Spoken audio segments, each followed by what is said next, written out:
بسم اللہ الرحمن الرحیم۔ معزز ناظرین السلام علیکم۔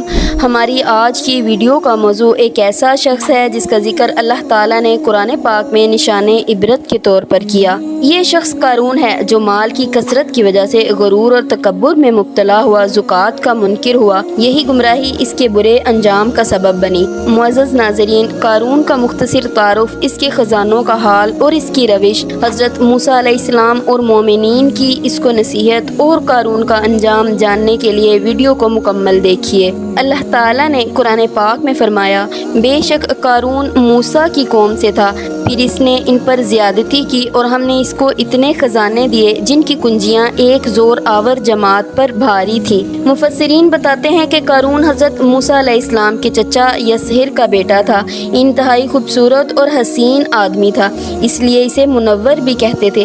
بنی اسرائیل میں تورات کا سب سے بہتر قاری تھا۔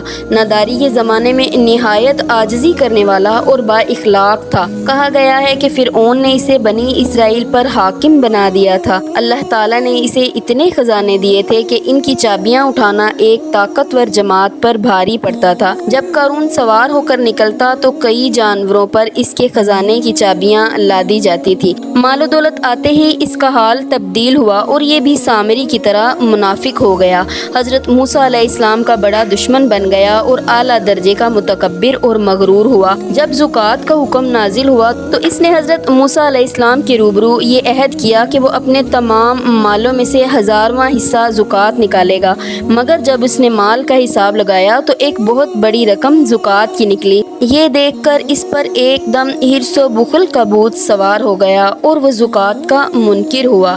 مومنین اور حضرت موسیٰ علیہ السلام نے قارون کو جو نصیحت فرمائی قرآن مجید میں ان الفاظ کے ساتھ بیان ہوئی۔ جب اس سے اس کی قوم نے کہا، اترا نہیں، بے شک اللہ اترانے والوں کو دوست نہیں رکھتا، اور جو مال تجھے اللہ نے دیا ہے اس سے آخرت کا گھر طلب کر اور دنیا میں اپنا حصہ نہ بھول اور احسان کر جیسا اللہ نے تجھ پر احسان کیا، اور زمین میں فساد نہ چاہ۔ قارون نے اپنے مال کے گھمنڈ میں اس مخلصانہ نصیحت کو ٹھکرا دیا اور خوب بن سور کر تکبر اور غرور سے اتراتا ہوا قوم کے سامنے آیا، یہاں تک کہ لوگوں کو حضرت موسیٰ علیہ السلام کے خلاف کرنے کے لیے اس نے یہ خبیث اور گھناؤنی چال چلی کہ ایک عورت کو بہت زیادہ مال و دولت دے کر آمادہ کر لیا کہ وہ آپ پر بدکاری کا الزام لگائے۔ چنانچہ عین اس وقت جب کہ حضرت موسیٰ علیہ السلام وعظ فرما رہے تھے، قارون نے آپ کو ٹوکا اور آپ پر بہتان لگایا۔ حضرت موسیٰ علیہ السلام نے فرمایا کہ اس عورت کو میرے سامنے لاؤ۔ چنانچہ وہ عورت بلائی گئی تو حضرت موسیٰ علیہ السلام نے فرمایا کہ اے عورت، اس اللہ کی قسم جس نے بنی اسرائیل کے لیے دریا کو پھاڑ دیا اور عافیت و سلامتی کے ساتھ دریا کے پار کرا کر فرعون سے نجات دی، سچ سچ کہہ دے کہ واقعہ کیا ہے۔ حضرت موسیٰ علیہ السلام کے جلال سے عورت سہم کر کانپنے لگی اور اس نے لوگوں کے سامنے صاف صاف یہ کہہ دیا کہ اے اللہ عز و جل کے نبی، مجھ کو قارون نے کثیر دولت دے کر آپ پر بہتان لگانے کے لیے آمادہ کیا ہے۔ اس وقت حضرت موسیٰ علیہ السلام عابدہ ہو کر سجدہ شکر میں گر پڑے اور بحالت سجدہ آپ نے یہ دعا مانگی کہ یا اللہ، قارون پر اپنا قہر و غضب نازل فرما دے۔ پھر آپ نے لوگوں سے فرمایا کہ جو قارون کا ساتھی ہو وہ قارون کے ساتھ ٹھہرا رہے اور جو میرا ساتھی ہو وہ قارون سے الگ ہو جائے۔ چنانچہ 2 لوگوں کے سوا تمام بنی اسرائیل قارون سے الگ ہو گئے۔ پھر حضرت موسیٰ علیہ السلام نے زمین کو حکم دیا کہ اے زمین، تو اس کو پکڑ لے، تو قارون ایک دم گھٹنوں تک زمین میں دھس گیا۔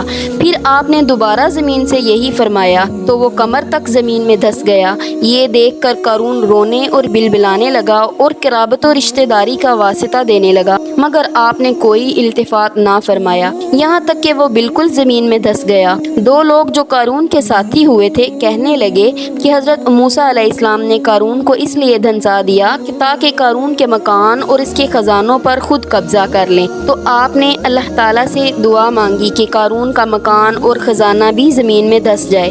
چنانچہ قارون کا مکان جو سونے کا تھا اور اس کا سارا خزانہ سبھی زمین میں دھس گیا۔